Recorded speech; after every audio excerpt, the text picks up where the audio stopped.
సర్వమంగళమాంగళ్యే శివే సర్వార్థసాధికే శరణ్యే త్రయంబకే దేవి నారాయణి నమోస్తుతే. జ్యోతిషాభిమానులందరికీ నమస్కారం. 2025 జనవరి 1వ తారీఖు నుండి 2025 డిసెంబర్ 31వ తారీఖు వరకు గల ఈ నూతన ఆంగ్ల సంవత్సరంలో ద్వాదశ రాశుల వారికి వార్షిక ఫలితాలు. 2025 నూతన ఆంగ్ల సంవత్సరంలో మిథున రాశి వారి యొక్క వార్షిక ఫలితాలు. ఈ 2025 జనవరి 1 నుంచి డిసెంబర్ 31 వరకు గల ఈ 12 మాసాల ఆంగ్ల నూతన సంవత్సరంలో మిథున రాశి వారికి సంవత్సర ఫలితాలు.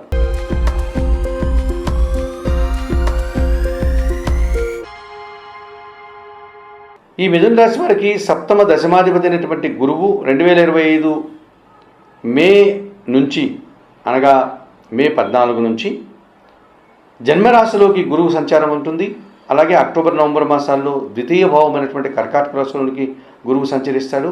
ఈ రకంగా మే తర్వాత సంవత్సరం అంతా కూడా గురువు జన్మరాశిలోను ద్వితీయ భావం అనేటువంటి కర్కాటక రాశిలోను ఆయన సంచారం కొనసాగించడం వల్ల జన సంబంధాలు బాగా పెరిగేటువంటి అవకాశం కనిపిస్తుంది. జీవిత భాగస్వామితో కానీ వ్యాపార భాగస్వాములతో కానీ ఇతరత్ర జనాలతో కానీ సత్సంబంధాలు ఏర్పడతాయి. వారి నుంచి సహాయాన్ని ఆదాయాన్ని అందుకోగలుగుతారు. వృత్తి ఉద్యోగ వ్యాపారాల్లో మీ మాటకు విలువ పెరుగుతుంది. సమాజంలో మంచి గుర్తింపును తెచ్చుకోగలుగుతారు. విద్యారంగంలో పనిచేసే వారికి విశేషమైనటువంటి అభివృద్ధి కనిపిస్తుంది. విద్యార్థులకు సుఫలితాలు రావడానికి అవకాశం కనిపిస్తుంది. స్థిరాస్తుల నుంచి ఆదాయాన్ని అందుకుంటారు. కుటుంబపరమైనటువంటి సౌఖ్యాన్ని ఆనందాన్ని సమాజంలో మంచి పేరు ప్రఖ్యాతల్ని ఈ సంవత్సరం మిథున రాశి వారు గురుబలం వల్ల తెచ్చుకోగలుగుతారు. అలాగే ఈ సంవత్సరం అంతా కూడా అష్టమ భాగ్యాధిపతి అయినటువంటి శని భగవానుడు భాగ్య దశమ భావాల్లో అనగా కుంభ మీనరాశిలో సంచరిస్తాడు. ఈ కారణం చేత భాగ్యభావమైనటువంటి కుంభరాశిలో సంచరించేటప్పుడు కానీ లేకపోతే దశమభావమైనటువంటి మీనరాశిలో సంచరించే సందర్భంలో కానీ వీరు అధికమైనటువంటి శ్రమను అధికమైనటువంటి పని ఒత్తిడిని ఈ సంవత్సరం మీరు అందుకోవాల్సిన వాతావరణం కనిపిస్తుంది. అయితే ఆ శ్రమకు పనికి పని ఒత్తిడికి తగిన ఫలితం కానీ గుర్తింపు కానీ మీరు పొందేటువంటి సూచన కూడా కనిపిస్తుంది. ముఖ్యంగా వ్యవసాయ రంగంలో పనిచేసే వారికి విశేషమైనటువంటి సుఫలితాలు, అలాగే రియల్ ఎస్టేట్ రంగంలో పనిచేసే వారికి ఎక్కువ సుఫలితాలు. వృత్తి ఉద్యోగ వ్యాపారాల్లో ఈ సంవత్సరము పనిభారం పెరగడం వల్ల మీ పనికి మీ ప్రతిభకు మంచి గుర్తింపు లభిస్తుంది. ఈ రకంగా వృత్తి ఉద్యోగ వ్యాపార వ్యవసాయ రంగాల్లో మంచి అభివృద్ధిని మీరు ఈ భాగ్య దశమ భావాల్లో శని సంచారం వల్ల మిథున రాశి వారు పొందగలుగుతారు.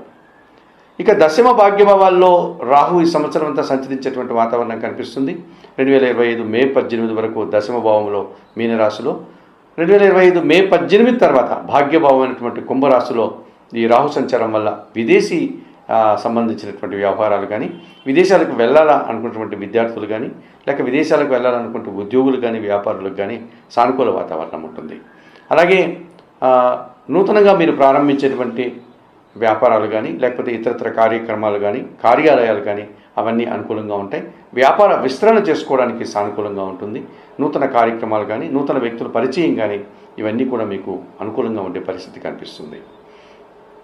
2025 మే 18 నుంచి ఈ సంవత్సరం అంతా కూడా కేతువు తృతీయ భావంలోనికి అనగా సింహరాశిలోకి రావడం వల్ల మీకు జన సహకారం పుష్కలంగా ఉంటుంది. భగవంతుని ఆశీస్సులు కూడా మీరు ఈ సంవత్సరం అందుకోగలుగుతారు. నిరాడంబరంగానే చాలా కార్యక్రమాలు మీరు భగవంతుని ఆశీస్సులతో ఈ సంవత్సరం పూర్తి చేసుకునేటువంటి వాతావరణం కనిపిస్తుంది. సో మే 18 నుంచి కేతువు మీకు తృతీయ భావంలో సింహరాశిలో అనుకూల పరిస్థితుల్ని అనుకూల ఫలితాలని అందిస్తున్నాడు. తృతీయాధిపతి అనగా మిథున రాశి వారికి తృతీయాధిపతి అయినటువంటి సూర్య భగవానుడు 2025 ఫిబ్రవరి మార్చి ఏప్రిల్ మాసాల్లో సంచారం కొనసాగించడం వల్ల అనగా కుంభ మీన మేషరాశుల్లో ఆయన సంచారం కొనసాగించడం వల్ల మీకు అధికారుల నుంచి పూర్తిగా సహకారం అందుకోగలుగుతారు. అలాగే 2025 సెప్టెంబర్ అక్టోబర్ మాసాల్లో తృతీయ భావం అయినటువంటి కర్కాటక రాశిలో ఆయన సంచారం కొనసాగించడం వల్ల కూడా అధికారుల యొక్క సహకారం కానీ ప్రభుత్వ సహకారం కానీ తండ్రి సహకారం వల్ల కానీ మంచి ఆదాయాన్ని అభివృద్ధిని అభినందనల్ని అందుకోగలుగుతారు. రాజకీయ నాయకులకి ఈ సంవత్సరం అనగా మిథున రాశి వారికి మిథున రాశి రాజకీయ నాయకులకి ఎక్కువ శుభలితాలు ఎక్కువ పదోన్నతులు రావడానికి మంత్రి పదవులు రావడానికి కూడా అవకాశం కనిపిస్తుంది.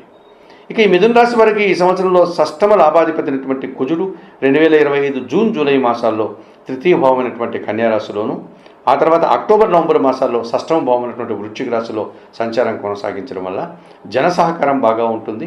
వృత్తి ఉద్యోగ వ్యాపారాల్లో మంచి అభివృద్ధిని లాభసాటి ప్రయాణాలు చేసుకోగలుగుతారు. వాహనాలు కొనుగోలు చేస్తారు, భూములు కొనుగోలు చేస్తారు, కొన్ని కోర్టు వివాదాల నుంచి మీరు బయటపడతారు, కొన్ని సమస్యలు పరిష్కరించుకోగలుగుతారు. ఈ రకంగా ఈ కుజగ్రహం అనుకూలత వల్ల మిథున రాశి వారికి భూ వాహన లాభాలు, సౌఖ్యాలు ఈ సంవత్సరం పుష్కలంగా లభించేటువంటి పరిస్థితి కనిపిస్తుంది. మరి 2025 నూతన ఆంగ్ల సంవత్సరంలో మిథున రాశి వారికి గురువు, శని, రాహువు, కేతువు, రవి, కుజుడు ఆయా సందర్భాల్లో అనుకూల వాతావరణాన్ని, శుభఫలితాలని, నూతన అవకాశాలని, ఆదాయాన్ని, అభివృద్ధిని, మంచి పేరు ప్రఖ్యాతుల్ని ఇస్తున్నారని చెప్పవచ్చు. అలాగే కొన్ని సందర్భాల్లో కొన్ని గ్రహాలు ప్రతికూలంగా సంచరించడం వల్ల కొన్ని ఇబ్బందులు కూడా మీకు వచ్చే వాతావరణం కనిపిస్తుంది మిథున రాశి వారికి ఈ 2025 నూతన ఆంగ్ల సంవత్సరంలో. తృతీయాధిపతి అయినటువంటి రవి భగవానుడు అనగా సూర్య భగవానుడు కొన్ని సందర్భాల్లో మీకు ప్రతికూలంగా సంచరించేటువంటి సందర్భాలు కూడా కనిపిస్తున్నాయి కనుక మీరు నిత్యం సూర్య ఆరాధన చేయండి. ప్రతినిత్యం సూర్యోదయానికి ముందుగానే నిద్రలేసి స్నానం ఆచరించి సూర్య భగవాన్ని దర్శించి నమస్కరించుకోండి. సూర్య నమస్కార ఆసనాలు చేయండి. సూర్యాష్టకం చదువుకోండి, ఆదిత్య హృదయం చదువుకోండి. ఆదివారం రోజు 1 కేజీ గోధుమ పిండి మీ కుటుంబంలో పనిచేసే పనివారికి కానీ పేద బ్రాహ్మణులకు కానీ దానం చేయండి. ఇక షష్టమ లాభాధిపతి అయినటువంటి కుజుడు సానుకూలంగా సంచరించేటువంటి సందర్భాల్లో భూవాహన లాభాలు ఉన్నాయి. ఒక్కోసారి ప్రతికూలంగా సంచరించేటప్పుడు కొన్ని ఇబ్బందులు మీరు కొని తెచ్చుకునేటువంటి వాతావరణం కూడా కనిపిస్తుంది కనుక మంగళవారం రోజు సుబ్రహ్మణ్య స్వామికి ఈ కుజదోషం నుంచి బయటపడడానికి సుబ్రహ్మణ్య స్వామికి అభిషేకం కానీ అర్చనాది కార్యక్రమాలు నిర్వర్తించండి. అలాగే ఎర్రటి పూలమాలను సమర్పించండి సుబ్రహ్మణ్య స్వామికి. అలాగే సుబ్రహ్మణ్య కరావలంబ స్తోత్రం కానీ, సుబ్రహ్మణ్యాష్టకం కానీ, సుబ్రహ్మణ్య భుజంగ స్తోత్రం కానీ నిత్యం చదువుకోండి. మంగళవారం రోజు కొన్ని ఎర్ర కందిపప్పును పేదవారికి దానం చేయండి. ఈ రకంగా చేయడం వల్ల మీరు మరింతగా మంచి ఫలితాలు పొందడానికి అవకాశం ఉంటుంది. మరి 2025 నూతన ఆంగ్ల సంవత్సరంలో ఈ మిథున రాశి వారు చెప్పిన విషయాలన్నీ స్వీకరిస్తూ పరిహారాలు పాటిస్తూ ఆయురారోగ్యాలతో ఆర్థిక అభివృద్ధిని పొందాలని మనస్ఫూర్తిగా కోరుకుంటూ సర్వే జనా సుఖినో భవంతు. నమస్కారం.